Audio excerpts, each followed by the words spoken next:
श्री गणेशाय नमः। श्री सरस्वती देव्यै नमः। श्री हनुमते नमः। गुरुर्ब्रह्मा गुरुर्विष्णु गुरुर्देवो महेश्वरः गुरु साक्षात् परब्रह्म तस्मै श्री गुरुवे नमः। अखंडमंडलाकारं व्याप्तं येन चराचरं तत्पदं दर्शितं येन तस्मै श्री गुरुवे नमः।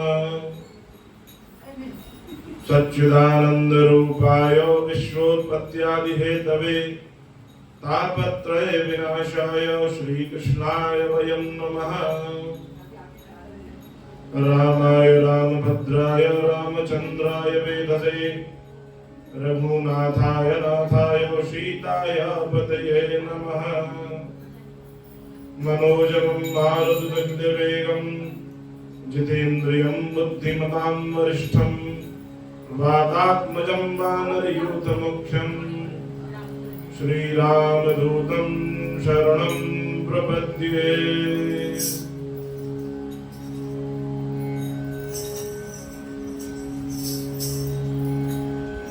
हे गोपाल राधे कृष्ण गोविंद गोविंद। हे गोपाल राधे कृष्ण गोविंद गोविंद। हे गोपाल राधे कृष्ण गोविंद गोविंद। हे गोपाल राधे कृष्ण गोविंद गोविंद। राधे गोविंद गोविंद राधे गोविंद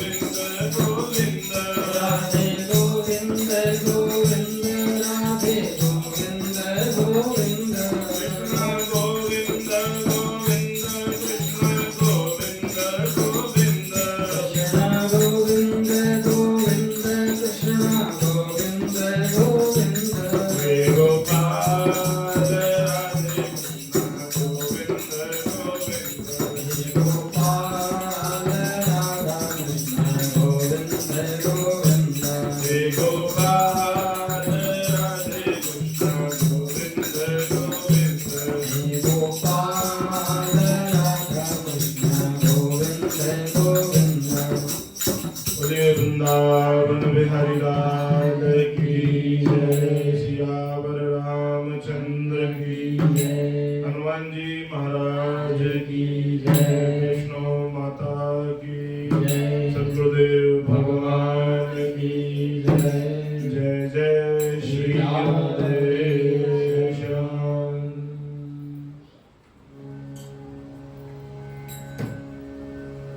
परात्पर परब्रह्म अनंत कोटि ब्रह्मांड नायक भगवान श्री कृष्ण की यह वाङ्मय स्वरूप श्रीमद् भागवत कथा आप सभी श्रोतागण बड़ी श्रद्धा और भाव से इस पवित्र पुरुषोत्तम मास में श्रवण कर रहे हैं। आज तीसरे दिवस में हम प्रवेश करेंगे। कल आप सभी लोगों ने सुना कि कैसे शमी ऋषि के पुत्र के श्राप के द्वारा राजन परीक्षित को मृत्यु का भय सताया और वह अपने पुत्र जन्मेजय को राजभार सौंपकर सीधे गंगा तट पर जाकर बैठ गए। वहां पर बड़े बड़े संत ऋषि मुनि वशिष्ठ अत्रि विश्वामित्र बड़े बड़े सिद्ध संत 10-10 हजार वर्षों से जो साधु संत तपस्या कर रहे थे वे सभी आकर राजा परीक्षित को घेर कर बैठ गए और राजा परीक्षित ने सभी से एक ही प्रश्न किया, म्रियमाणस्य किं कर्तव्यम, अर्थात मरने वाले को क्या करना चाहिए। सभी साधु संत एक दूसरे की ओर देखते रहे, परंतु कोई भी उत्तर नहीं दे पा रहा था। उसी समय बीच में सुखदेव भगवान प्रकट हुए। बोले सुखदेव भगवान की जय। सुखदेव भगवान की अवस्था 16 वर्ष की है, दिगंबर स्वरूप है, लंबे घुंघराले काले बाल हैं, धूनी रमी हुई है, चेहरे में करोड़ों सूर्य के समान तेज है। जैसे ही वे साधु संतों के बीच में प्रकट हुए, सभी मुनियों ने, ऋषियों ने, संतों ने उनको बारंबार प्रणाम किया, दंडवत प्रणाम किया, क्योंकि वे परमहंस हैं।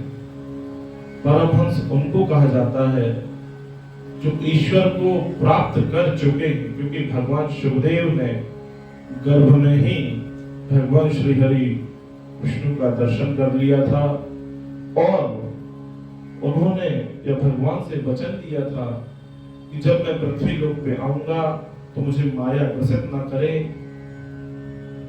ऐसे सुखदेव भगवान को सभी सिद्ध संतों, ऋषि मुनियों ने बारंबार प्रणाम किया। यह देखकर राजन परीक्षित समझ गए, यही मेरे इस प्रश्न का उत्तर दे सकते हैं, क्योंकि इनकी अवस्था तो 16 वर्ष की है, परंतु इनसे वृद्ध साधु संत भी इनको लेटकर साष्टांग प्रणाम कर रहे हैं। तब राजन परीक्षित ने भी उनको प्रणाम किया और व्यासपीठ पर उनको विराजमान कराया।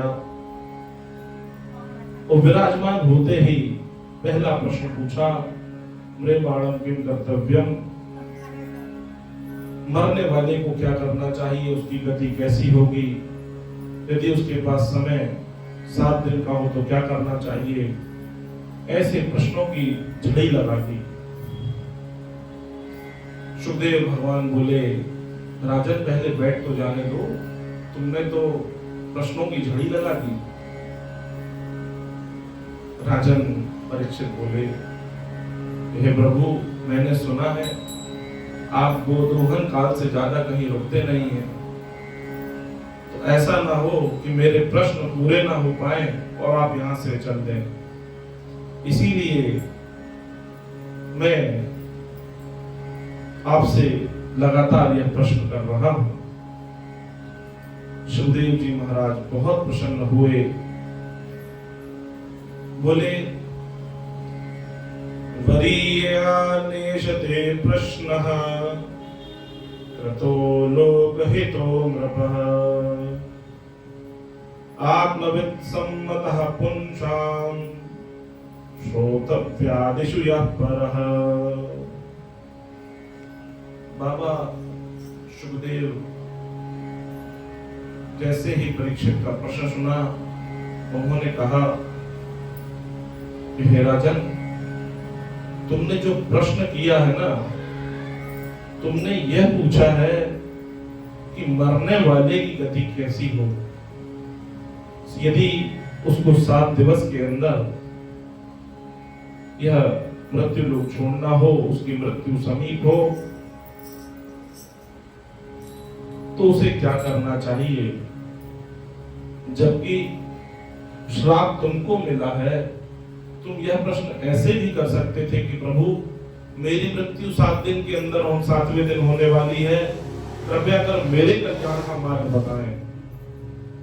परंतु नहीं, तुमने सार्वभौम प्रश्न किया है, अर्थात तुम राजा हो, तुम्हारे मन में इतनी करुणा, इतनी दया है कि पहले तुम अपनी प्रजा को पालन करते हो, इसीलिए यह तुम्हारा स्वभाव है कि तुम सबकी कल्याण की कामना से यह प्रश्न कर रहे हो।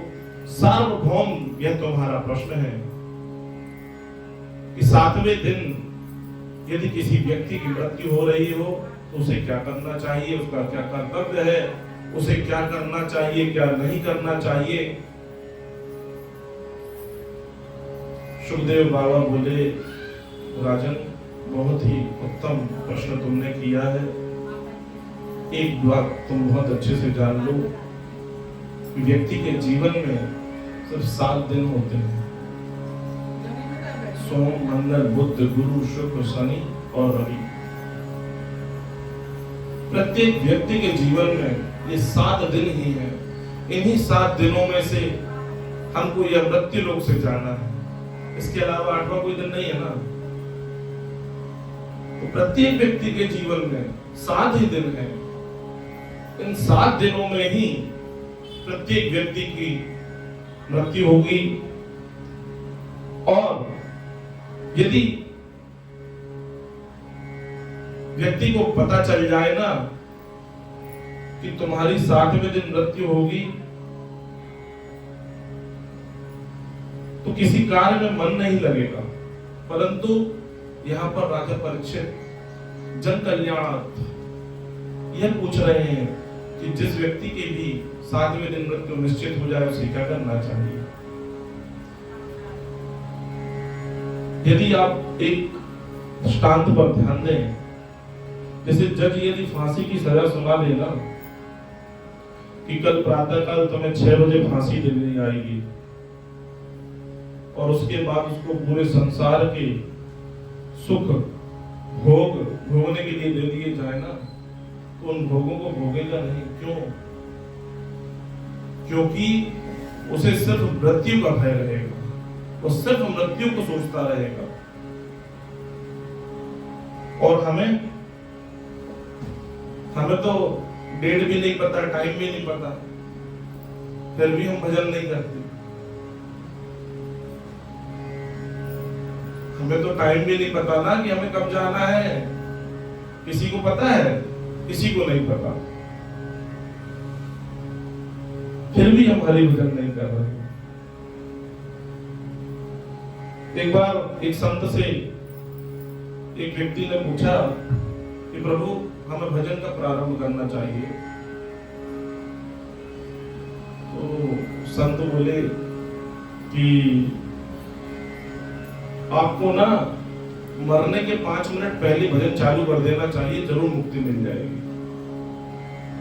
तो जो प्रश्न पूछने वाला रहा बड़ा अचंभित हो गया। बोले महाराज आप कैसा उत्तर दे रहे हैं कि मरने के 5 मिनट पहले भजन चालू कर दो। बोले मैं यही तो बता रहा हूं, तुमने जो प्रश्न किया है कि भजन कब चालू करना चाहिए। बोले महाराज को कैसे पता होगा कि मैं कब मरने वाला हूं। बोले बस यही उत्तर है कि जब तुम्हें पता ही नहीं है कि तुम कब मरने वाले हो, इसलिए 24 घंटे सतत निरंतर भगवान का भजन करते रहो। श्रीमन नारायण नारायण नारायण श्रीमन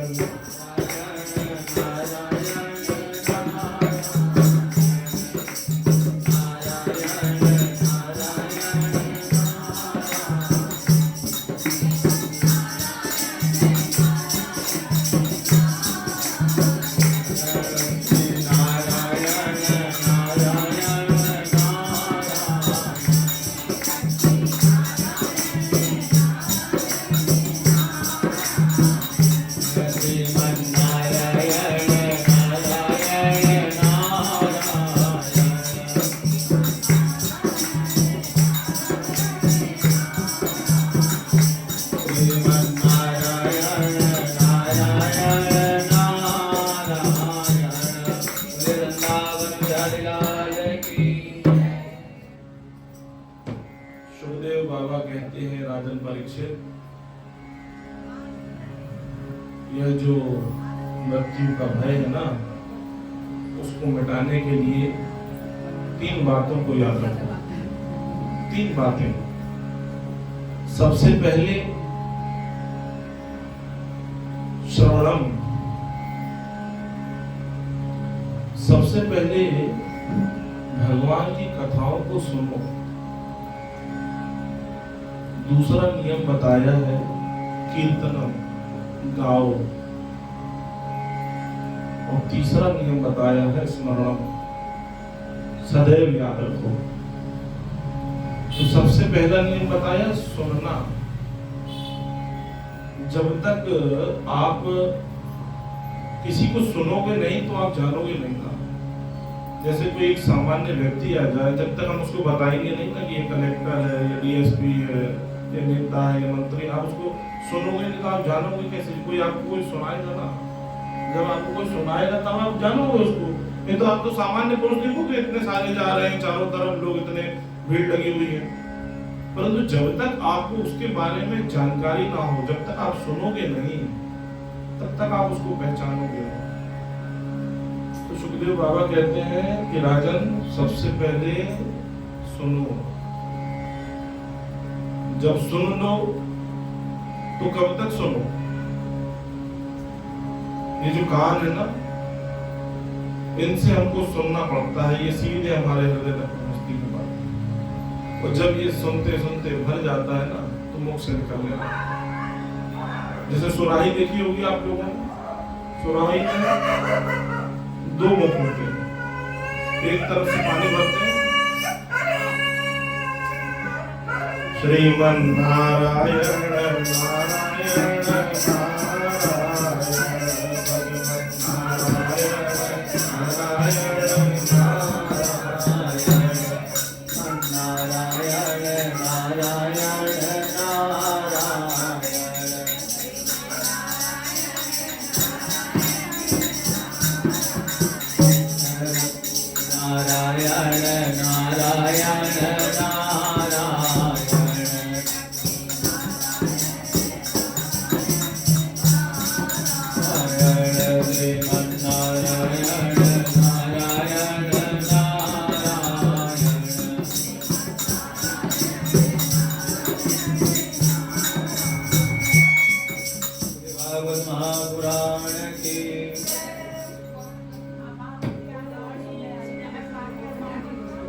वृंदावन बिहारी लाल की जय। तो हम लोग सुन रहे थे कि सुखदेव बाबा ने बताया कि सबसे पहले सुनो। तो हम लोग कानों से उसको सुनते जाएं, भगवत कथा सुनते जाएं, श्रवणम सुनते जाएं। और जब हमारे हृदय में पूर्ण रूपेण यह भर जाएगा ना, तो हमारे मुख से अपने आप निकलने लगेगा। जैसे सुराही में दो मुख होते हैं, एक तरफ से जल डालते जाओ, जब भर जाता तो छोटा वाला मुंह होता है, उससे ऑटोमेटिक निकलने लगता पानी। ऐसे ही ये बड़ा वाला जो मुख है हमारा कान है। जब यहाँ से हम भगवत कथाएं सुनते जाएंगे, सत्संग करते जाएंगे, भजन करते जाएंगे, तो ऑटोमेटिक हमारे मुख से गायन होने लगेगा। ये दूसरा नियम बताया। अब कुछ लोग बोलते महाराज हमने बहुत पाप करे, मन भजन में लगता ही नहीं, बहुत मोह माया से ग्रसित है, पूरा हृदय जो है हमारा गंदा है, लोभ मोह मत मात्सर्य में फंसा हुआ है, जिंदगी भर पाप किए हैं। तो भगवान का नाम है पतित पावन। कितने से बड़ा भी पतित क्यों ना हो, भगवान की शरण में आके वह श्री बड़े विष्णु की कृपा प्राप्त कर ही लेता है। जैसे हमने कल भिंडकारी की कथा सुनाई थी आप लोगों को, वो कितना बड़ा पापी था, ऐसा कोई कर्म नहीं था, ऐसा कोई पाप नहीं था उसने जो ना किया, परंतु भगवान की कथा श्रवण करके सीधे वैकुंठ धाम को चला गया। तो जो व्यक्ति कहते हैं ना हमारा हृदय पूरे पापों से भरा हुआ है, यदि एक बाल्टी में गंदा पानी हो ना, भरा हो पूरा गंदा पानी, यदि उसको साफ नल के नीचे जिसमें साफ पानी आता है ना, उस गंदी बाल्टी को रख दो, वो पानी चालू कर दो, आप देखना थोड़ी देर बाद गंदा पानी जितना होगा ना सब निकल जाएगा और साफ पानी उसको भर जाएगा। ऐसे ही हमारा दिल, हृदय, कितनी भी गंदगी भरी हो, भजन करते जाओ, सुनते जाओ, सुनते जाओ, सुनते जाओ, एक दिन आएगा कि पूरा जो कचरा है ना हमारा, सब साफ हो जाएगा, उसमें साफ निर्मल जल हो जाएगा। तो भगवान अहम भक्त पराधीना बोलते हैं, मैं भक्त के अधीन हूं। जब हमारा हृदय निर्मल रहेगा ना, तो वहां भगवान अपने आप विराजमान हो जाएंगे। इस तरह सुखदेव बाबा ने दूसरा नियम बताया, सुनना और गाना। तीसरा क्या बोला? स्मरण। स्मरण करते रहो, 24 घंटे स्मरण करते रहो, संसार के सारे क्रियाकलाप करते रहो, लेकिन स्मरण करते रहो। तो बोले स्मरण कैसे होता? हमारे भूल जाते हैं। बोले जैसे बेटा होता है ना, वो विदेश में है, नौकरी करने चला गया कहीं, परंतु माँ को ना अपना सारा क्रियाकलाप करती रहती है घर में, लेकिन स्मरण पुत्र का रहता है। कोई ना कोई बहाने से फोन लगा लेती है, खाना खाया, नहा दिया, ऑफिस गए थे, क्या हुआ, तबीयत ठीक है, स्मरण करते रहते हैं ना। तो जब नई नई शादी होती है, तो जब नई शादी होती है तो सासें बहुओं को रोक लेती, थोड़े दिन हम भी रहने, पर बाद में तुम ले जाना। तो जो नई बहू होती है ना, तो रहती कहाँ है? ससुराल में, लेकिन ध्यान कहाँ रहता उसका? अपने पति के। वैसा स्मरण व्यक्ति के जीवन में आएगा ना, तो कल्याण होगा। सुखदेव बाबा ने बड़ी सुंदर बात भागवत में कही है कि पहले नंबर सुनो, फिर गाओ, उसके बाद स्मरण करो। भगवान ने इस संसार में बहुत से आनंद बनाए हैं, परंतु दो प्रमुख हैं। सुखदेव बाबा कह रहे हैं, राजन परीक्षित, दो आनंद बहुत महत्वपूर्ण है। एक है विषयानंद, दूसरा है ब्रह्मानंद। विषयानंद क्या है? जो सांसारिक भोग है। सांसारिक भोग कैसा है? अच्छी मिठाई खा ली, अच्छा घूम आए, बढ़िया भोजन पकवान बना लिए, नए कपड़े पहन लिए, पिक्चर दिखाए, मन हो गया तो घूमने चले गए, आउटिंग, सैटरडे संडे वीकेंड बना लिया।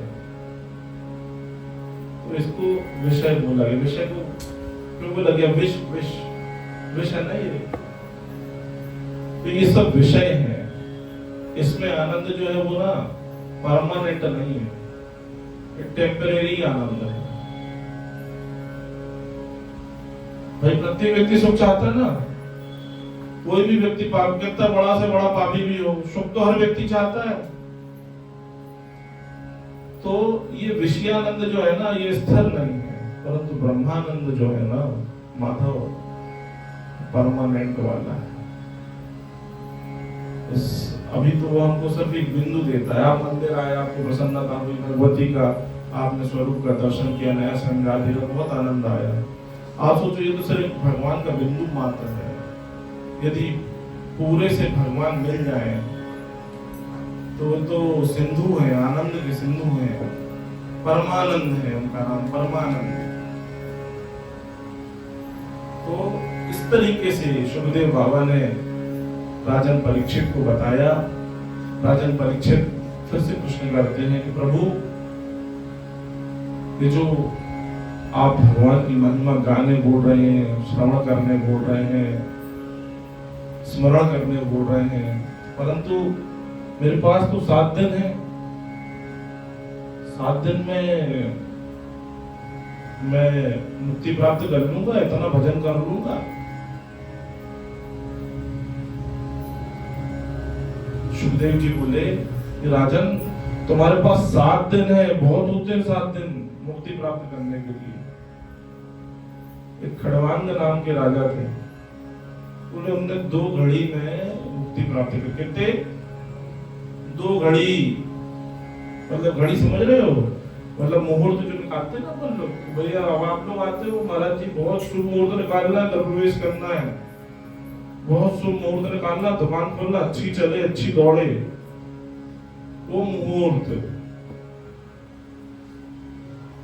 तो बोले खड़वांग राजा तो 2 मुहूर्त में मुक्ति को प्राप्त करे, तुम्हारे पास राजा 7 दिन है, 7 दिन में पता है क्या हो सकता है? तब सुखदेव जी ने खड़वांग राजा का दृष्टांत दिया। खड़वांग इतने प्रतापी राजा थे, इतने धर्मात्मा, पूरे विश्व विजयी राजा रहे, और राजा लोग इतने प्रतापी होते थे कि वो तीनों लोक में घूम आते थे। पता है आपको? ऐसा उल्लेख है, ऐसा लिखा है भागवत में कि इतने प्रतापी राजा हुए हैं, ऐसी ऐसी दिव्य शक्तियां थी उनके पास कि वो कहीं भी चले जाते थे। एक बार स्वर्गलोक में देवताओं का युद्ध हुआ, देवताओं का युद्ध हुआ दानवों से। दानवों से जब युद्ध हुआ तो उन्होंने राजा खड़वांग को बुलाया, क्योंकि वो कभी हारे हुए नहीं थे, कोई भी युद्ध उन्होंने कभी हारा नहीं था, कभी नहीं हारे थे। तो देवताओं की मदद करने के लिए उन्होंने राजा खड़वांग को बुलवाया। दानवों और देवताओं का जब युद्ध हुआ तो खड़वांग ने ऐसी लड़ाई लड़ी, सारे दानव भाग गए, हरा दिया दानवों को। देवता बहुत प्रसन्न हुए, इंद्रादि देवता बहुत प्रसन्न। बोले राजन वर मांगो। बोले आप वर मांगने बोल रहे हैं, पहले नंबर तो आप ये बताओ कि मेरी आयु कितनी बची है। देवताओं ने कहा कि 2 घड़ी। 2 घड़ी मतलब 2 सेकेंड बस। तो उन्होंने बोला इतनी सांसारिक भोग में क्या करूंगा, 2 सेकेंड में कितना भोग लूंगा। उन्होंने बोला श्री हरि विष्णु का चरण की रज मुझे चाहिए। भगवान ने तथास्तु कह दिया, वहीं ध्यान लगाया। 2 घड़ी में भगवान ने उनको दर्शन दिए और वैकुंठ लोक को खड़वांग राजा चले गए। बोलिए वृंदावन बिहारी का। तो ऐसे दृष्टांत देते हुए सुखदेव बाबा ने समझाया, राजन तुम्हारे पास 7 दिन है। ऐसे बहुत से संत हुए हैं, ऐसे राजा प्रतापी हुए हैं जो बहुत थोड़े समय में भी भगवान का भजन करके भगवान में लीन हो गए। उसके बाद परीक्षित ने पूछा कि महाराज कैसे मुझे भजन करना चाहिए, भजन करने की क्या विधि रखनी, मुझे आप इसका उपाय बताएं। तब सुखदेव बाबा बोले, जितासनो जितश्वासो जितसंगो जितेन्द्रियः स्थूले भगवतो रूपे मनः संधारयेत् यः।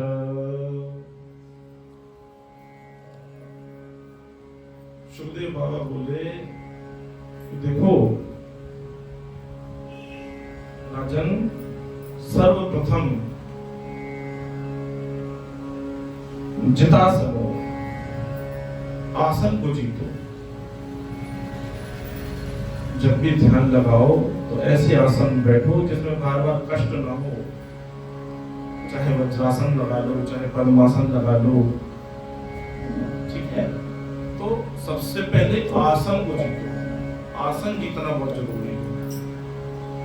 रीढ़ की हड्डी बिल्कुल सीधी हो, ऐसा ना हो कि बैठे हैं थोड़ी देर घुटना दुखने लगा, फिर ऐसे हो गए, फिर वैसे हो गए, तो मन उसी में लगा रहेगा। कमर दुख रही है, पैर दुख रहा है, हाथ में दर्द हो रहा है।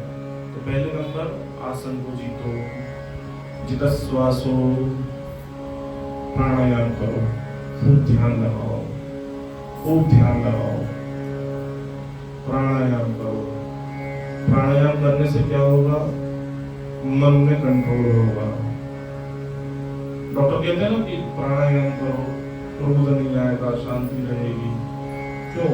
क्योंकि प्राणायाम का संबंध सीधा मन से है। तो प्राणायाम करो। जैसे कभी गुस्सा आती है, आपने महसूस किया होगा, गर्म हमारी सांस निकलने लगती है। इसीलिए उन्होंने बोला पहले नंबर मन को अपने कंट्रोल करो, उचित श्वास हो। उसके बाद उन्होंने बोला चित संगो, संग को जीतो, कुसंग मत करो, स्थिर चित्त मन से रहो, लोगों के साथ रहते हुए भी विभक्त रहो। ठीक है? तीन प्रकार बता दिए। चौथा क्या बताया? चौथा बताया कि जितेंद्रिय, इंद्रियों को जीतो। चार चीजें बताई हैं। जितासनो, आसन जीतो, जितश्वासो, श्वास को जीतो। ठीक है? उसके बाद फिर बोला है जित संगो जितेंद्रिय, संग अच्छा रखो, इंद्रियों पर कंट्रोल रखो। इंद्रियां कौन सी हैं हमारी? आंख, नाक, मुख, कान, त्वचा। जो इंद्रियां है ना, ये विषय भोगने के लिए। कान क्या चाहते हैं? अच्छे बढ़िया बढ़िया डीजे वाले गाना, अच्छे गाना, मजा नहीं सुनते। ठीक है? आंखें क्या देखते हैं? अच्छे सुंदर चीजें देखें, पिक्चर देख रहे हैं, सिनेमा देख रहे हैं। नाक क्या चाहती है? अच्छी खुशबू आती रहे, बढ़िया अगरबत्ती चले, अच्छा सेंट। मुख अच्छा भोजन, पिज्जा, बर्गर, हॉट डॉग, ये सब खाना। ठीक है ना? त्वचा क्या चाहती है? अच्छा आरामदायक डल्लम का गद्दा होना चाहिए, कहीं कष्ट नहीं होना चाहिए शरीर में। तो इन सब को जीतना। जब तुम इन सब को जीतोगे तब तुम्हारा मन माधव के चरणों में लग जाएगा। तब तुम माधव को प्राप्त करने के लिए पूर्ण रूपेण तैयार हो। बोलिए वृंदावन।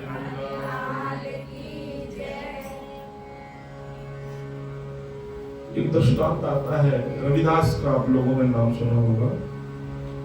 छोटी जाति के थे, जूते बनाते थे सदैव। तो भजन, सदैव भजन करते रहते थे, सदैव जूते बनाते जाते थे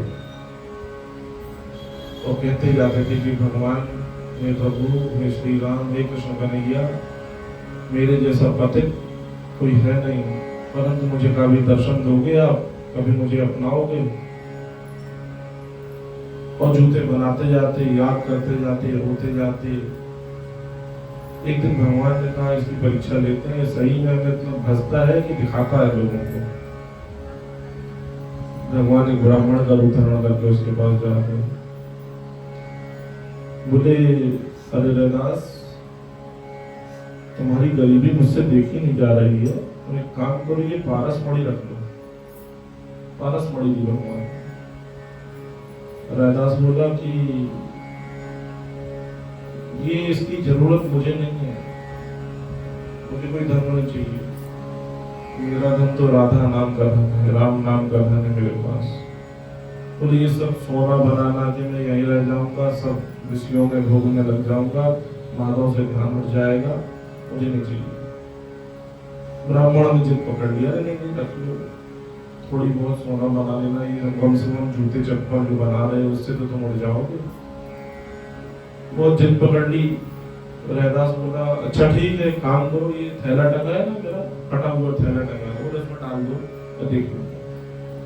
ब्राह्मण ने कहा कि नहीं नहीं, तो भगवान थे बोले नाटक कर रहा है, ये भगवान का भजन अगर नहीं करता तो इसमें मरी गई, छोड़ दी। 1 महीने बाद लौट के आया भगवान फिर से। रविदास जूता बना रहा था और राम राम राम राम कृष्ण कृष्ण कृष्ण सुना रहा। ब्राह्मण बोले अरे रविदास, तुम अभी भी जूते बना रहे हो, तो पारस मणि दे गए थे। बोले हाँ दे गए थे, मैं तो आपको उसी समय मना कर रहा था, मुझे धन की जरूरत नहीं है, मेरे पास राम नाम का धन है, यही बहुत है मेरे लिए। और ये धन तुम्हारा तो यही छूट जाएगा, मेरा बैंक बैलेंस तो मेरा राम नाम का धन है, तो मरने के बाद भी मेरे साथ ऊपर जाएगा। बोले मणि कहाँ है? वो देखो जहाँ रखी होगी वहीं रखी होगी, मतलब छुई नहीं है। जैसे भगवान ने उनके थैले में हाथ डाला, वो पारस मणि निकल आई। भगवान प्रकट हो गए, दर्शन दिए, रविदास चरणों पे गिर पड़ा, बोले वृंदावन बिहारी लाल की जय। ऐसे भगवान की बड़ी महिमा है। अहम भक्त पराधीना, बार बार भगवान ने ये घोषणा की है। ऐसे ही एक भक्तन हुई, जनाबाई नाम था उनका, बहुत गरीब थे, कंडे थापती थी, कंडे होते हैं ना, हवन करते हैं जिससे, गाय के ओपले। इतनी भक्ता थी, भजन करते जाए, ओपले थापते जाए, थोपते जाए, थापते जाए, बनाते जाए। बनाते बनाते जब एक दिन बाजार में उपले लेके गए, तो मंडी होती है, देखा होगा आपने, कुछ ऐसे सामान होते हैं जिनकी मंडी सभी लोग एक जैसे चारा वाले इकट्ठे ही बैठ जाते हैं। मनिहारी वाला एक मार्केट होता है, मनिहारी वहीं वहीं मिलती, चूड़ी वाले चूड़ी वाले, तो रोड पे जो रेहड़ी वगैरह लगाते, ठेला वेला लगाते, ऐसे ही वो ओपले वाले रहते हैं। देखा हुआ अपन लोग भी कुआरे पे जाते हैं तो एक सा सामान चारों तरफ बैठे रहते हैं। तो उसने जैसे अपने ओपले रखे जमीन में, बाजू में एक और औरत आ गई, उसने भी अपने ओपले रख दिए। तो कबीरदास जी ने जनाबाई का बड़ा नाम सुना था।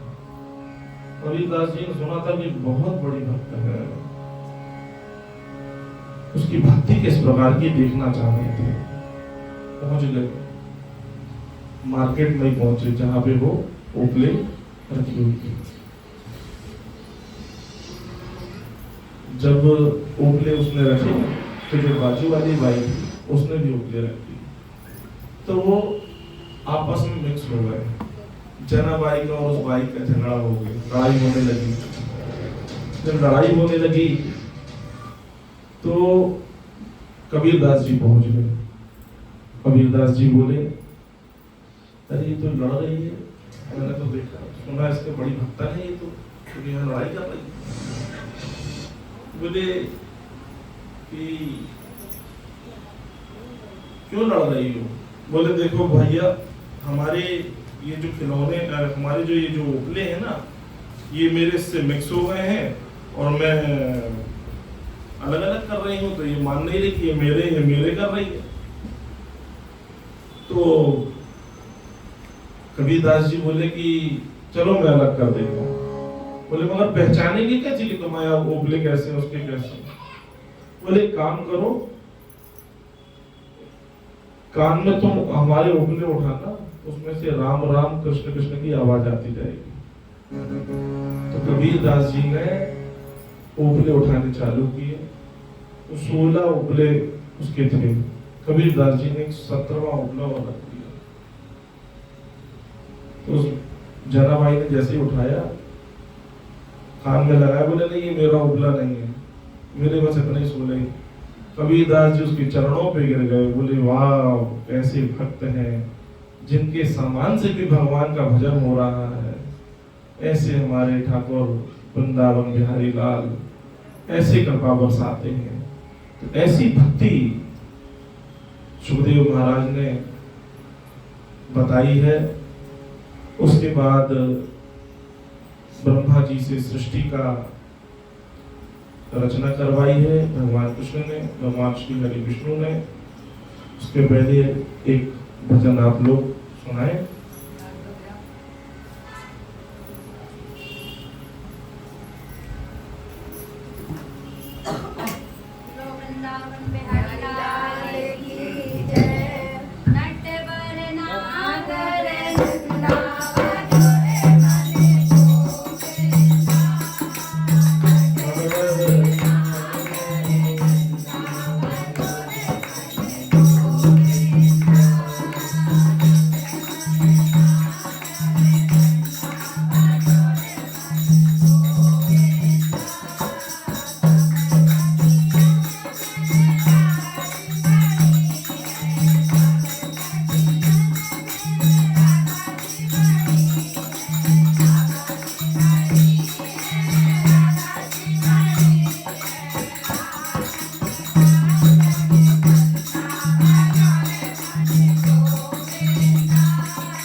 एक बार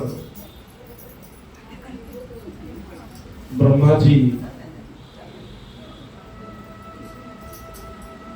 ध्यान लगाए बैठे हुए थे।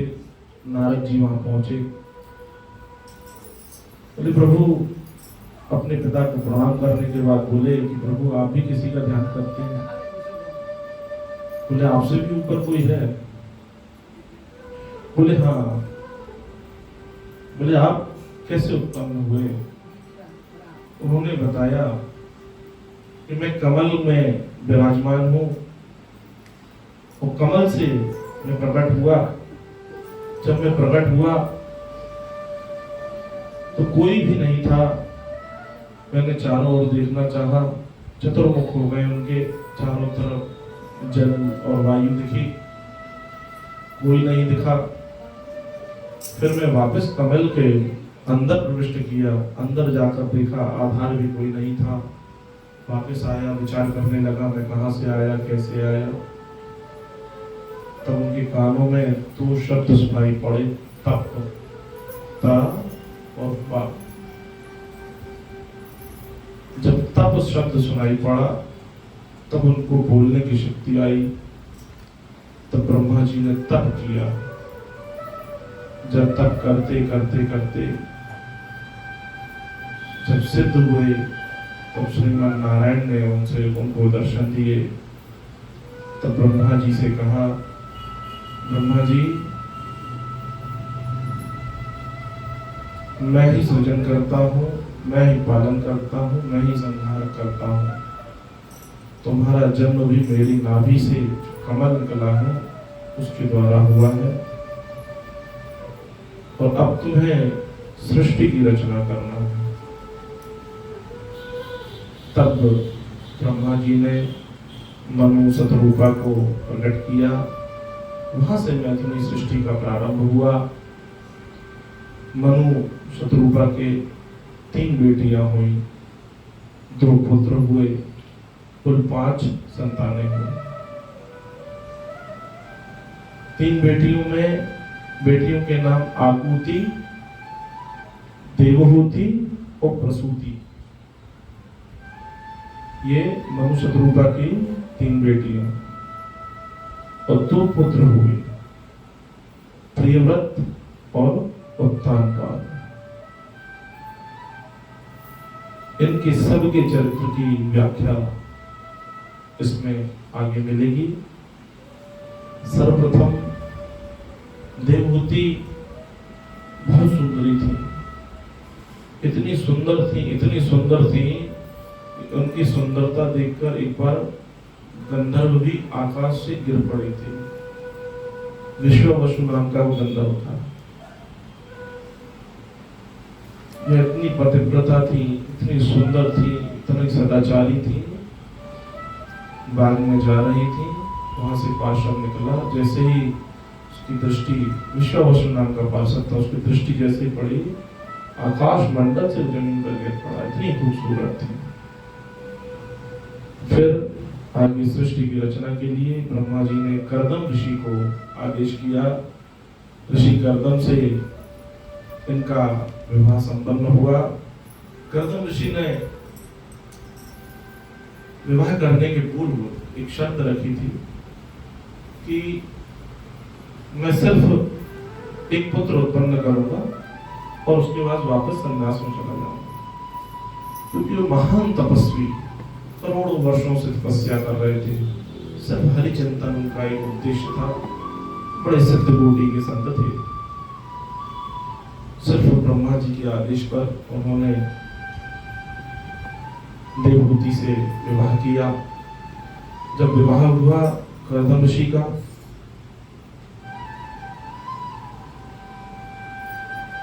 जैसे ही विवाह करके आए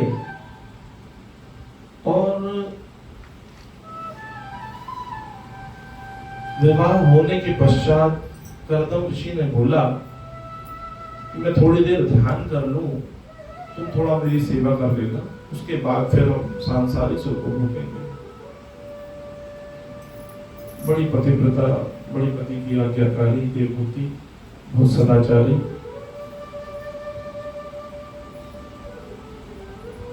कर्दम ऋषि ध्यानस्थ हो गए,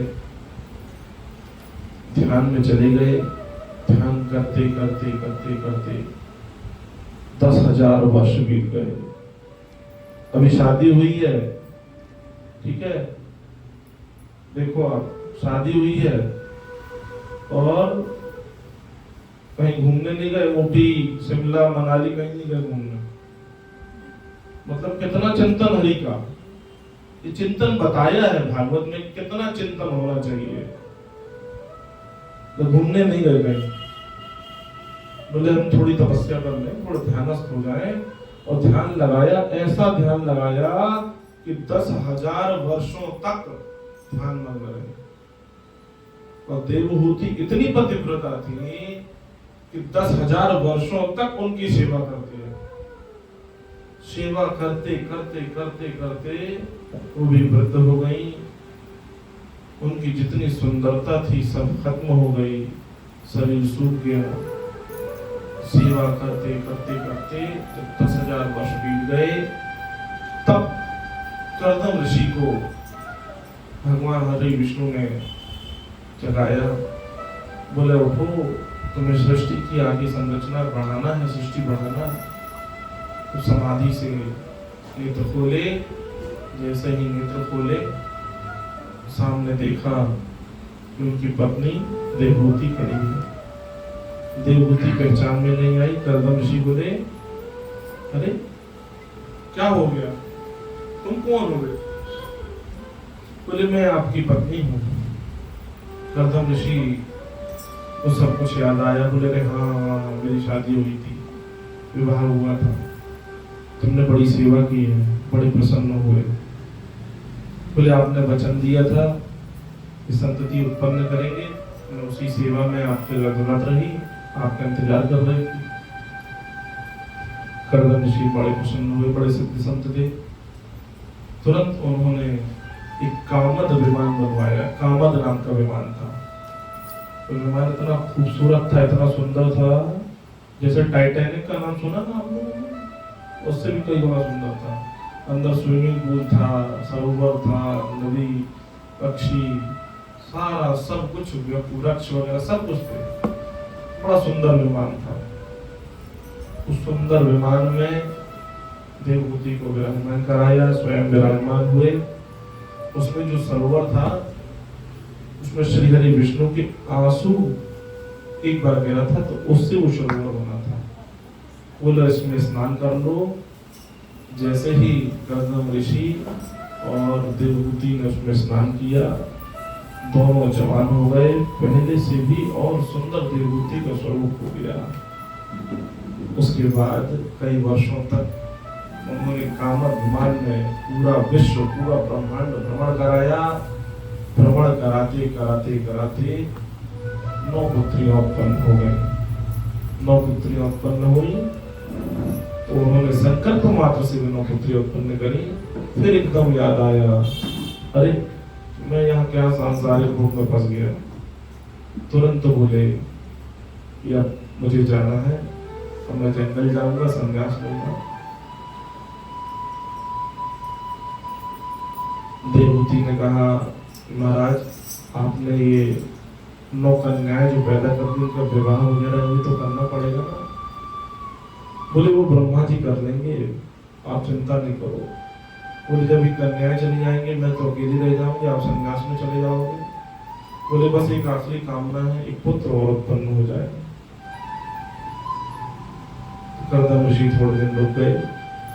संकल्प मात्र से उन्होंने कपिल देव भगवान उत्पन्न हुए। आपने कल 24 अवतार सुने थे ना, उसमें से कपिल देव भगवान। बोले कपिल देव भगवान की जय। तो जो कपिल मुनि थे साक्षात नारायण का अवतार थे। उसके बाद ब्रह्मा जी ने उन कन्याओं का विवाह किया। उन कन्याओं के विवाह के उपरांत कपिल जी ध्यानस्थ हो जाते थे और देवी देवहूति घर में अकेली रह जाती थी। कर्दम ऋषि वन की ओर चल दिए। सन्यासी को पहले थे ही सन्यास और ले लिया, फिर वापस लौट के नहीं आए। देवहूति जब भी जाए कपिल देव मुनि के पास, तो वो हमेशा ध्यानस्थ रहते थे, अकेले बड़े परेशान होते थे। परंतु एक चीज उनको मालूम थी, ये नारायण के अवतार हैं।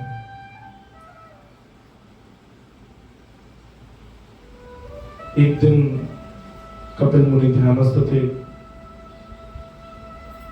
जाकर प्रणाम किया। कपिल मुनि बोले कि अरे आप तो मेरी माँ है, आप मुझे प्रणाम कर रही हैं। बोले नहीं, मैं जानती हूँ आप नारायण के अवतार हैं, आप साक्षात ईश्वर हैं। आपके पिताजी वन चले गए, आप भी ध्यानस्थ रहते हैं, मैं अकेले बहुत परेशान होती हूँ, मैं विषयों में लगी हुई हूँ, मुझे भी मुक्ति चाहिए। तब भगवान कपिल मुनि ने सांख्य योग का उपदेश दिया है। सांख्य योग में उन्होंने भगवान श्री हरि विष्णु की ही सारी कथाएं लीलाओं का वर्णन किया है। पूर्णमतः पूर्णमिदं पूर्णात् पूर्णमुदच्यते पूर्णस्य पूर्णमादाय पूर्णमेवावशिष्यते।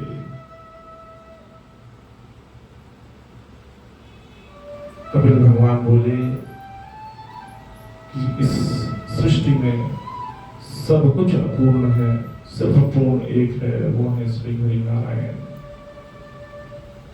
सिर्फ उनकी सेवा करो, उनका ध्यान करो, उनका संकीर्तन करो, उनका भजन करो। इस तरीके से उन्होंने बहुत सारे उनको दृष्टांत दिए।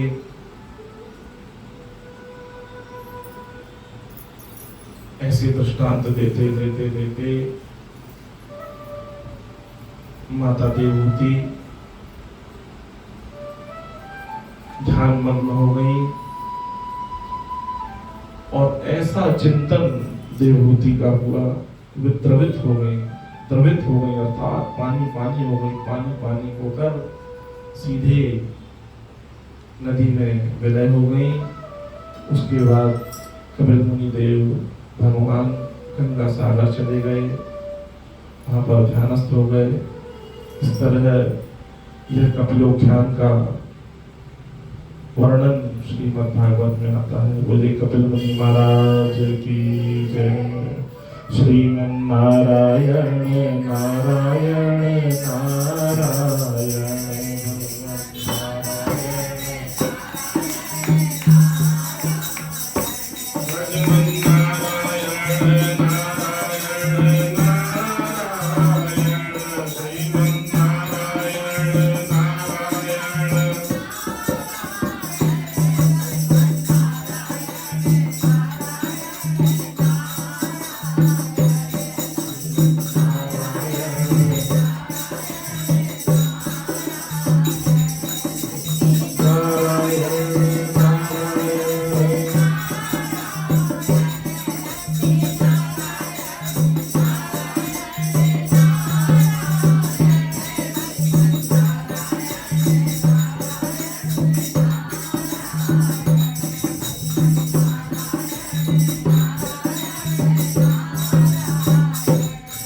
रंगे बिहारी लाल की।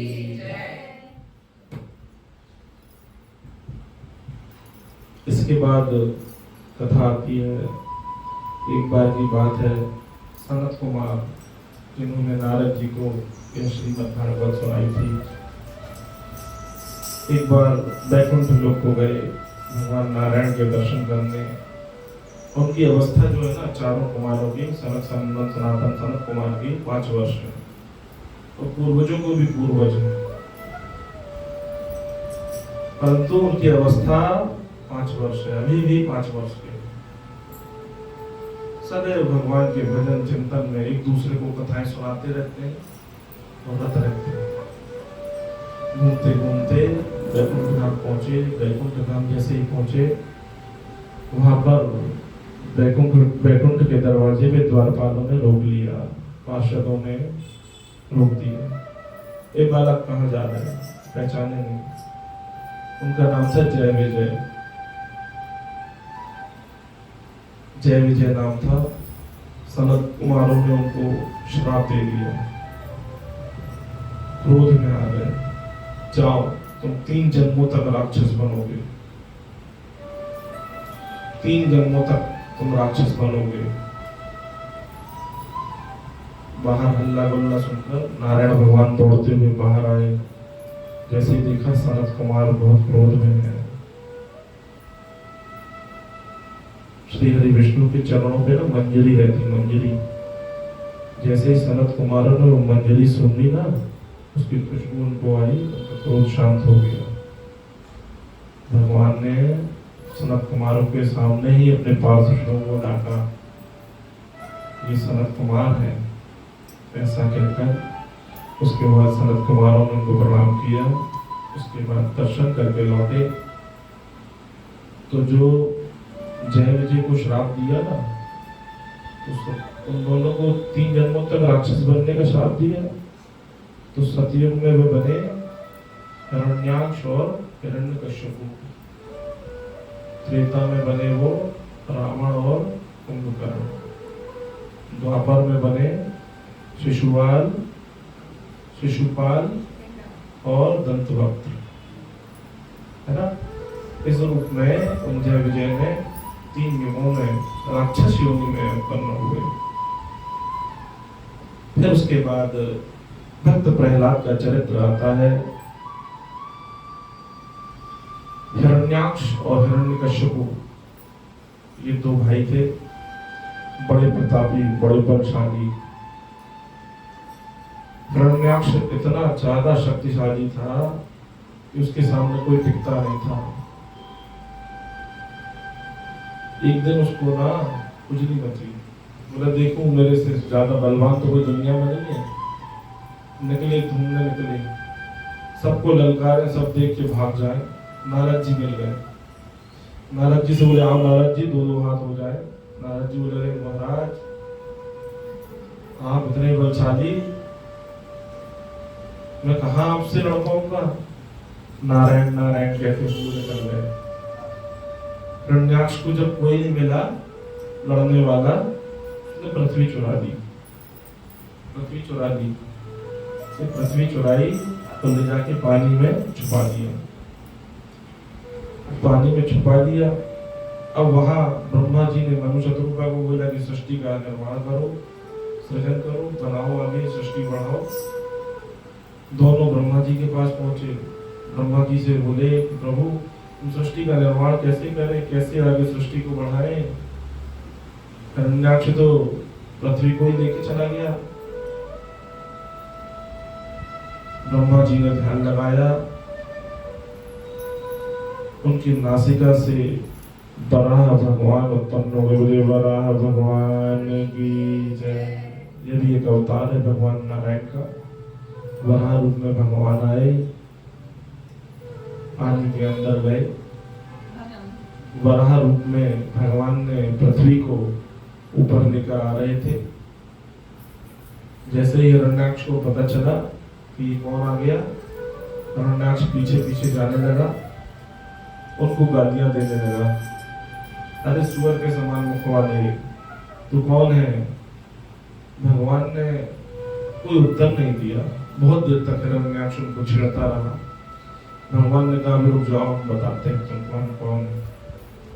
ऊपर पहुंचे, पृथ्वी को स्थिर किया, जल के ऊपर लाकर स्थिर किया। हिरण्याक्ष उनसे लड़ने खड़ा हो गया। बहुत वर्षों तक, कई कल्पों तक हिरण्याक्ष और वराह भगवान का युद्ध हुआ। ऐसा भयानक युद्ध हुआ। फिर अंत में विष्णु स्वरूप वराह रूप में भगवान है, उन्होंने ऐसा प्रहार किया कि हिरण्याक्ष मृत्यु लोक से पधार गया। इस तरह से भगवान वराह ने हिरण्याक्ष का वध किया। जब वध किया, हिरण्याक्ष का भाई हिरण्यकश्यप विष्णु को अपना दुश्मन मान लिया।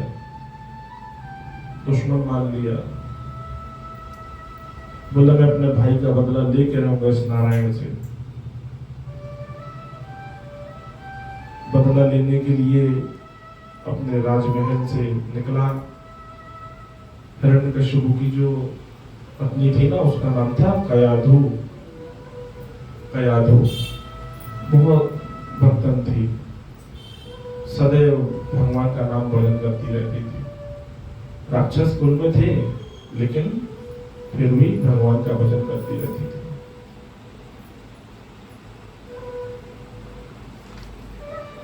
हिरण्यकशिपु ब्रह्मा जी की तपस्या के लिए निकल पड़ा। जब तपस्या के लिए निकल पड़ा, कयाधु बड़ी विचलित रही। बोले, ये भगवान, ये कहाँ आपसे ही दुश्मनी लेने जा रहे हैं, ऐसी कैसी तपस्या करने जा रहे हैं, ये सनातन को मिटाना चाहते हैं, धर्म को मिटाना चाहते हैं, प्रभु रक्षा करो। उस समय वो गर्भ से थी, भक्त प्रहलाद उनके गर्भ में थे।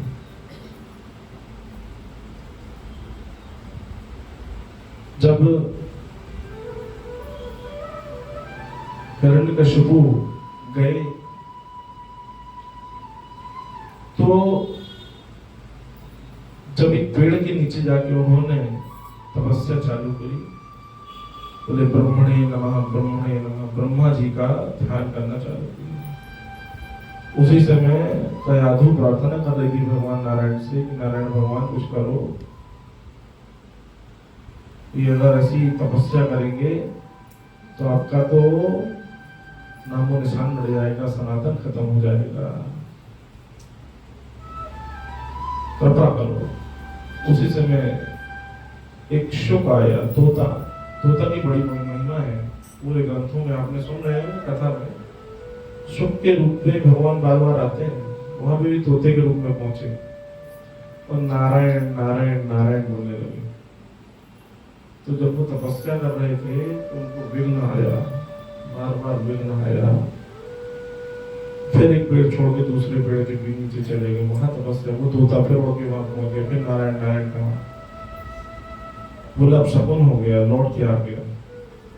पत्नी बोली, अरे आप इतनी जल्दी आ गए, तपस्या करने गए थे आप तो। बोले मेरे दुश्मन का नाम लेने वाला मिल गया, मैं तपस्या में कर रहा था तो वो मेरे दुश्मन का नाम बोल रहा। बोले क्या बोल रहा था? बोला था नारायण नारायण चल रहा था। कयाधु बड़ी प्रसन्न हुई, आज मेरे प्रभु, मेरे पति के मुख से पहली बार नारायण का नाम निकला है। ऐसा नाम, ऐसा करते करते करते करते करते उसने दिन भर में 108 बार उसके मुख से नारायण निकलवा दिया। जब नारायण निकलवा दिया, फिर उसके बाद पुनः तपस्या करने फिर निकले तो किसी ने यह हवा उड़ा दी कि इनका ये मृत्यु लोक से पधार गए हैं हिरण्यकशिपु। इंद्र को पता चला तो उन्होंने कयाधु का हरण कर लिया कि चलो हिरण्यकशिपु तो मर गया, इसका गर्भ है, इसको भी खत्म कर देते, ये राक्षस को ही खत्म हो जाएगा। तो जैसे इंद्र उनको ले जा रहे थे, रास्ते में नारद जी आ गए। नारद जी बोले, रे कहाँ ले जा रहे हो? बोले ये इनके गर्भ में भगवान है, इनकी कृपा से तुम लोग सब बचने वाले हो। बोले नहीं तो हिरण्यकशिपु ना पूरे तीनों लोकों में कब्जा कर लेगा, छोड़ो इसको।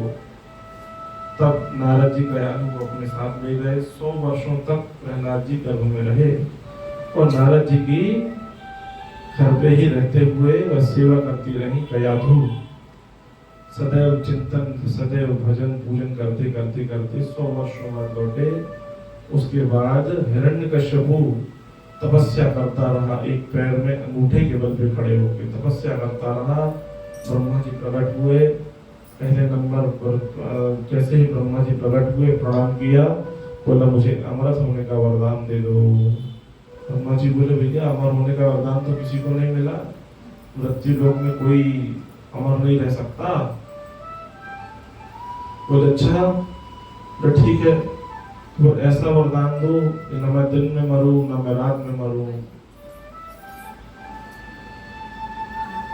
ऐसा कोई शस्त्र न मार सके, कोई अस्त्र न मार सके, न नर मार सके, न जानवर मार सके, इस तरीके से 12 महीनों में मैं न मरूं, पूरे तरीके से बांध दिया सृष्टि को। ब्रह्मा जी बोले यार बड़ा चतुर आदमी है, लेकिन अब क्या करें, वो अमर होने का तो नहीं मांग रहा, तथास्तु कह दिए। हिरण्यकश्यप बड़ा खुश हुआ, उछलता हुआ घर आया, बोला अब मैं अमर हूँ, अब कोई मुझे मार ही नहीं सकता, क्योंकि शस्त्र से नहीं मरूंगा, जानवरों से नहीं मरूंगा, दिन में नहीं मरूंगा, रात में नहीं मरूंगा, अंदर नहीं मरूंगा, बाहर नहीं मरूंगा, आकाश में नहीं मरूंगा, पाताल में, मतलब ऐसे उसने कठिन शर्त डाली। अब सारे देवता हैरान परेशान, ऐसा उसने आक्रमण किया, पूरे देवताओं को बंदी बना लिया। इंद्र देव सारे जितने रहे, वरुण देव, सबको अपने घर में काम पे लगा दिया, तुम झाड़ू लगाओ, तुम पोछा लगाओ, सबको बंदी बना लिया। चौतरफा हिरण्यकश्यप का नाम हो गया, राज हो गया, लोग थर-थर कांपने लगे। फिर उसके बाद प्रहलाद जी जब बड़े हुए, प्रहलाद जी जब गर्भ में थे 100 वर्षों तक जब नारद जी के साथ रहे ना, तो सत्संग का फर्क तो पड़ता ही है। इतना सत्संग सुन चुके थे, कर चुके थे, पहले ही करताल लिए अपने भजन चुपचाप करते रहते थे। फिर जब बड़े हुए, हिरण्यकश्यप ने भेजा पढ़ने के लिए गुरुकुल, प्रहलाद को पढ़ने गए। जब वहां पढ़ने गए तो वहां पे उनको सिखाया कि वो पढ़ा रहे थे, जितने भी उनके आचार्य थे हिरण्यकश्यप का ही नाम का जप कराते थे, क्योंकि वो अपने आप को भगवान समझने लगे थे। ऐसा भजन तो प्रहलाद कहने लगे कि नहीं नहीं, श्री हरि विष्णु के अलावा किसी का भजन नहीं हो सकता। अब जो उनके अध्यापक थे बड़े घबराए, बोले यार राजा का लड़का हिरण्यकश्यप का ही बेटा है, इसको हम कुछ कर भी नहीं सकते, ये मानता भी नहीं है। गर्मी की छुट्टी पड़ी, घर गए पूछा, हाँ भाई क्या पढ़ा? हिरण्यकश्यप ने बोला, तो बोला पिताजी ये जो संसार है कुएं के समान है, ये अंधकार कुआं में है, इसमें ना संसार में ये सब मोह माया रसिक है, सिर्फ एक विष्णु ही सिर्फ सर्वोपरि, उसकी भजन करना चाहिए। बोले अरे ये तुम क्या सीख रहे हो गुरुकुल में जाके? बोला अध्यापक को, अध्यापक जो गुरु जी थे बड़े थर-थर कांपते हुए आए, अरे मार डालेंगे आपको। बोले क्या सिखा रहे हैं तुम? बोले नहीं महाराज जी, हम दोबारा इसको एक मौका और दो। बोले ठीक है। फिर दोबारा हमको भेजा प्रहलाद जी को, जाओ फिर पढ़ा के लाओ। तो वहां पहुंचे तो ऐसा सीख के आए, ऐसा सीख के आए, भक्ति सीखे आए। भक्ति कैसे करते हैं? फिर गर्मी की छुट्टी पड़ी, फिर वापस आए, फिर हिरण्यकश्यप ने बुलाया। हिरण्यकश्यप ने बोला हाँ बेटा क्या सीखा? तो बोला, प्रहलाद जी बोले कि भगवान को पाने के 9 रास्ते हैं। नवदा भक्ति की उन्होंने व्याख्या कर दी। हिरण्यकश्यप को समझा रहे हैं, श्रवणम कीर्तनम स्मरणम पाद सेवनम अर्चनम वंदनम दास्यम साख्यम आत्मनिवेदनम। ये जो 9 भाव बताए हैं भक्ति के, ऐसी भक्ति करने से यदि 2-3 भक्ति भी हम कर लेना, ईश्वर की प्राप्ति हो जाएगी। श्रवणम सुनते जाओ, कीर्तनम गाते जाओ, स्मरणम याद करते रहो, पाद सेवनम भगवान को रखकर सेवन कीर्तन भजन पूजन उनका चंदन रोली चावल सेवा करते रहो, भोग लगाओ, अर्चनम वंदनम प्रणाम करो अपने से बड़े माता पिता को, गुरु को, दास्यम दास बनकर रहो, साख्यम अर्जुन के समान सखा बना लो, आपको निवेदन अपने आप को समर्पित कर दो। ये सब प्रकार प्रहलाद जी ने अपने पिता हिरण्यकश्यप को जैसे ही सुनाए, हिरण्यकश्यप ने उठा के पटक दिया अपने प्रहलाद को। बोले कि क्या सीख रहा है? तुरंत तलवार निकाल ली, गर्दन पर लगा दी। बोले तुम क्या सीख रहे हो? कोई नारायण नहीं है, मैं ही यहाँ का नारायण हूँ, मैं ही यहाँ का भगवान हूँ। ऐसा करके प्रहलाद को काल कोठरी में बंद करा दिया, सांपों से डसवाया, पहाड़ों से फेंका, गर्म कढ़ाई में तलवाया। जितने तरीके से मारने की प्रयत्न कर सकते थे हर तरीके से उनको मारने का प्रयत्न किया, परंतु जाको राखे साइया, भगवान श्री हरि विष्णु की कृपा से बाल भी बांका नहीं हुआ। फिर अंत में सोचा इसको जला दो, लाखों टन लकड़ियां मंगवाई गई। हिरण्यकशिपु की बहन थी होलिका, उसके पास एक चुनरी थी, ब्रह्मा जी ने दी थी। बोले ये पहने रहोगे ना तो कभी आग नहीं लगेगी। बोले ठीक है। होलिका जी आई, चुन्नी लेके साथ में आई। हिरण्यकशिपु ने कहा कि बहन इसको अपनी गोद में लेके बैठ जाओ और हम आग लगा देंगे तो ये भस्म हो जाएगा, तुम निकल आना। बोले हाँ बिल्कुल भैया ठीक कह रहे हो। लकड़ियां लगाई गई, गोदी में प्रहलाद को उठाया। प्रहलाद बोला कि बुआ कहाँ ले चल रही हो? बोले भगवान से मिलाने ले चल रहे, तो बस सीधे भगवान के पास पहुंचाएंगे हम। तो ठीक है प्रभु, बुआ जी चलो। बड़ी प्रसन्नता से गए। जैसे लकड़ियों के ऊपर बैठे, बोले कहाँ है भगवान बुआ? बोले ऊपर देखो। जैसे ही प्रहलाद ने ऊपर बोला, दोनों हाथ उठा के श्रीमन नारायण बोलते रहे।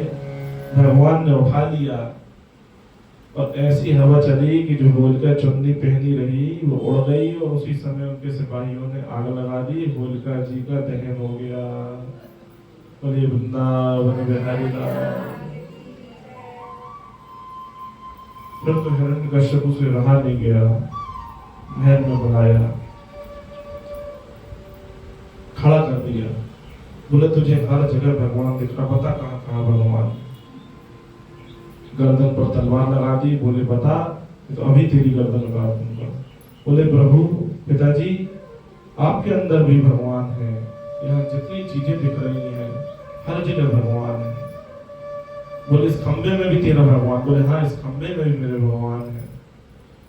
हिरण्यकशिपु शक्तिशाली था, एक मुष्टि प्रहार किया, खंबा फटा, सामने से नरसिंह भगवान प्रकट। बोले नरसिंह भगवान की जय। नरसिंह भगवान का स्वरूप कैसा है? न वो नर है न सिंह है, शेर के समान मुख है, बड़े बड़े नाखून है, जीभ लपका रही है, क्रोध में आंखें लाल हैं, आंसू गिरते जा रहे हैं। और हिरण्यकश्यप को उठाकर राजमहल की देहरी पे जाकर बैठे और बोले हिरण्यकश्यप तूने बोला था ना कि न मैं बाहर मरूं न अंदर मरूं, देख मैं देहरी में मार रहा हूं, न सुबह न शाम न रात में, न शाम को तुझे मार रहा हूं, न अस्त्र से न शस्त्र से, ये देख मैं तेरे को अपने नाखूनों के द्वारा मार रहा हूं।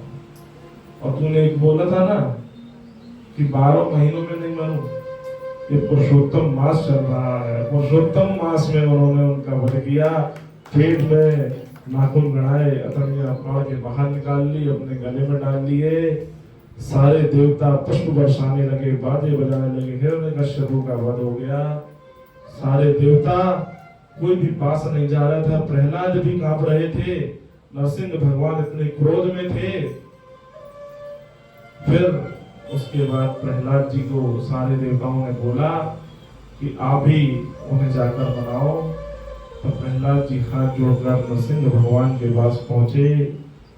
हाथ जोड़कर प्रहलाद जी ने स्तुति की है।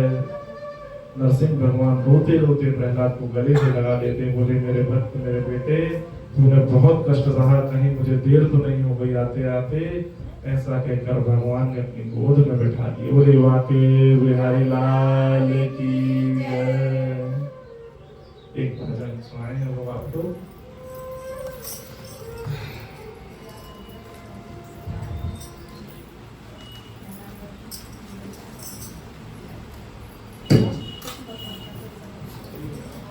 मुझे चरणों से लगा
उसके बाद जो बड़ी बेटी आकुति थी मनुष्य रूपा की, उनका विवाह रुचि प्रजापति के साथ हुआ।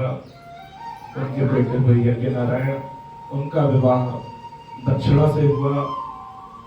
तो जो यज्ञ नारायण भगवान है ना, ये भी अवतार है भगवान नारायण के, इनका विवाह दक्षिणा से हुआ। इसलिए जब भी कोई यज्ञ पूजन करो तो दक्षिणा अवश्य देनी चाहिए, क्योंकि वह की पत्नी है। ठीक है। उसके बाद सबसे छोटी बेटी प्रसूति, उनका विवाह दक्ष प्रजापति के साथ हुआ। दक्ष प्रजापति कौन? ब्रह्मा जी के पुत्र है। उनकी 16 बेटियां हैं। 16 बेटियां, उनमें से 13 बेटियों का विवाह धर्म के साथ हुआ। उसमें से उनकी एक बेटी का नाम था मूर्ति। मूर्ति का विवाह जो है वो नर नारायण के साथ हुआ। मूर्ति नर नारायण का जो अवतार हुआ, जो इस समय बद्रीनाथ में हम लोग जाते हैं ना दर्शन करने, वहां पे नर और नारायण ही विराजमान है। 14वीं बेटी, उनका नाम था स्वाहा। उनका विवाह हुआ अग्निदेव के साथ। जो हम लोग देवताओं को स्वाहा करते हैं, यज्ञ करते हैं, अग्निदेव से उनका विवाह हुआ है। 15वीं बेटी उनकी थी स्वधा। यह पितरों में उपयोग होती है। जो पितर में जब पिंडदान वगैरह होता है, उस समय स्वधा का प्रयोग करते हैं। 15वीं बेटी का नाम स्वधा था। 16वीं बेटी थी सती, भगवान शंकर की पत्नी।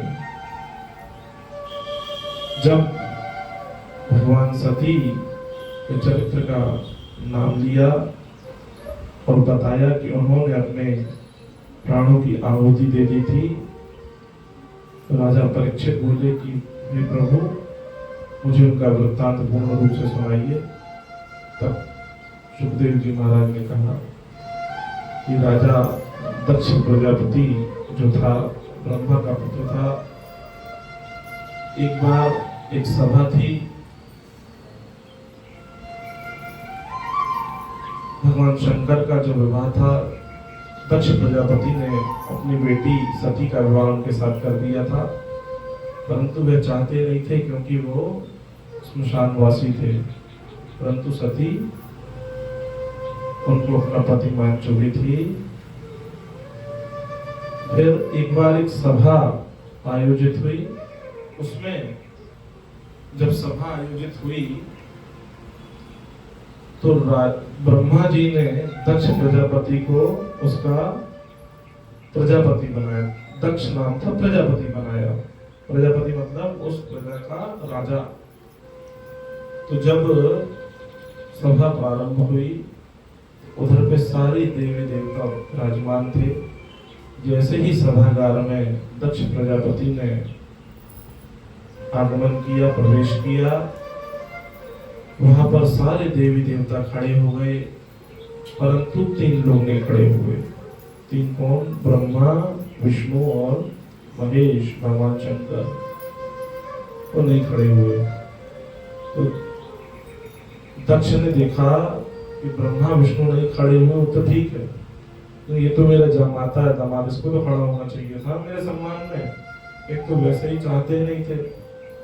अच्छा, एक बड़ी खासियत होती है, हमारे पैर किस किसने पड़े हम ये नहीं देखते, हम ये देखते हैं कि हमारे पैर किसने, उस पर जल्दी ध्यान जाता है। नेता लोग होते हैं ना, तो इतने सारे लोग पैर पड़ने टूट पड़ते हैं, उस पर ध्यान नहीं देते, लेकिन जो खड़ा रहता है ना, जो पैर नहीं पड़ता, उस पर देख लेते कि इसमें पैर नहीं पड़ा, इसके टिकट काट देते। ऐसे ही दक्ष प्रजापति ने क्या देखा कि ये जामाता खड़ा नहीं हुआ। सभा प्रारंभ हुई, बहुत अपशब्द बोले, सभी लोग ध्यान से सुने। सभा में बोले, यह सभ्य लोगों की सभा है, इसमें असभ्य लोगों का आगमन बिल्कुल नहीं होना चाहिए। सभी लोग एक दूसरे की तरफ देखने लगे, किसकी तरफ बोल रहे हैं। भगवान शंकर समझ गए, परंतु चुपचाप बैठे थे। बोले, ये मरकटवासी, श्मशानवासी गले में जा सांप आप रखते हुए, बड़े बड़े बाल, शरीर में धूनी लगाए हुए, सांप बिच्छू इसके साथी है, इसकी सेना है, ये नंदी बैल लेके घूमता रहता है। ऐसे सभ्य लोगों को बिल्कुल आगमन नहीं होना चाहिए मेरी सभा में। सब सुनते सुनते सुनते भगवान शंकर शांत रहे। जब शांत रहता है ना कोई आदमी, हम किसी को चिल्लाते हैं, शांत रहते हैं, जवाब नहीं देते तो और क्रोध आता है, तो और गालियां बगी कुछ में जाओगी जी भर के। गाली बकते बकते नंदी से रहा नहीं गया, नंदी खड़ा हो गया। भगवान शंकर ने इशारा किया शांत हो जाओ, शांत कर दिया नंदी को। क्योंकि शिव की निंदा सुनने वाला भी उतना ही पापी होता है जो शिव की निंदा कर रहा है। और भगवान शंकर, उनका नाम भोलेनाथ है, भोले भाले, शांति से बैठ गए, चुपचाप उठे, अपने गणों को साथ में लिया, निकल गए, चले गए। अब दक्ष प्रजापति को और गुस्सा आई, इसने कोई उत्तर नहीं दिया। दक्ष प्रजापति ने बहुत बड़े यज्ञ का आयोजन किया, बहुत बड़ा यज्ञ किया, उसमें सारे देवी देवताओं को भाग रखा, सबको बुलाया, जितने थे, इंद्र, नारद, वरुण, सारे जितने देवी देवता थे। और उसके बाद भगवान शंकर को बस उन्होंने स्थान नहीं दिया। दक्ष ने ब्रह्मा और विष्णु इन दोनों को भी बुलाया था, परंतु जब उनको जानकारी लगी कि भगवान शंकर को नहीं बुलाया तो वो दोनों भी नहीं गए।